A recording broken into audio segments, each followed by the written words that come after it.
Темалар һәм проблемалы сораулар буенча фикер алышу быел 18 секция буенча алып барыла. Аларны баш белгечләрдән һәм бүлек җитәкчеләреннән торган эксперт комиссиясе бәяли. Катнашучылар да дулкынлануын яшерми. Шуңа да идарәнең баш инженеры җиткергән теләктәшлек сүзләре бик урынлы.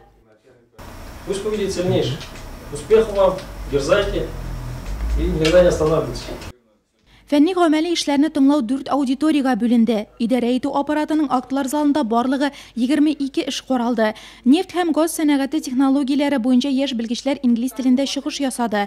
Араларында Әлмәт дәүләт нефть институты студентлары да бар. Быел чыгыш ясар өчен әлеге уку йортыннан яшьләр конференциясына 4 укучы чакырылды.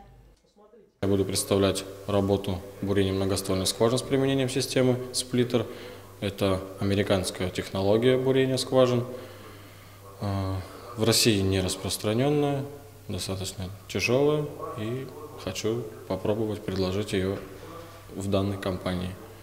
Идарәнең кече конференц залында, укыту курс комбинатында, предприятиенең скважиналарга агымдагы ремонт күрсәтү цехы бинасында яшьләрнең фәнни гамәли эшләрен бәяләү дәвам итте. Секцияләр арасында быел яңа тема да бар.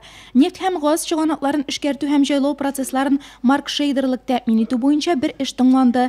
Яшьләр җитәкчелек алдында үзләрен күрсәтү мөмкинлеген ычкындырмаска тырыша.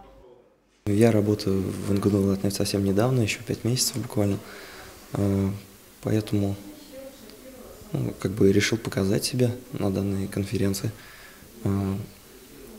Тема, работаю я в техотделе, поэтому тема связана с автоматизацией производственного процесса, конкретно обеспечение путевых подогревателей нефти. Руководство всячески поддерживает это. Хочется сказать им огромное спасибо за то, что проводятся вообще такие конференции, на которых можно выразить свое мнение, послушать тоже старших людей. Һәр аудиторияда идарә җитәкчесе Илгиз Салихов һәм баш инженер Рауил Әхмәдиев белгечләргә өстәмә сораулар биреп, аларның фәнни гамәли эшен Татнефть компаниясе яшьләр конференциясына барырлык итеп төзәтү буенча үз фикерләрен җиткерде. 74 эштән нәтиҗәдә 30-лабы гына анда катнашырга лаек дип табылачак.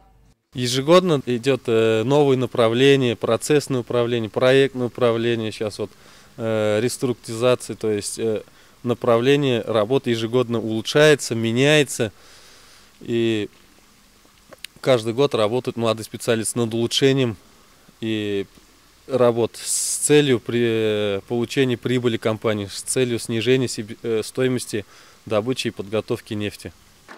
Көндезге 4-кә кадәр барган конференция бүләкләү тантанасы белән тәмамланды. Фәнни эшләрен лаеклы тәкъдим иткән 1-нче, 2-нче һәм 3-нче урынны алган яшьләр дипломнар белән бүләкләнде. Сентябрьгә кадәр алар үз эшләрен камилләштереп, компания конференциясендә чыгыш ясауга тәкъдим итәргә тиеш.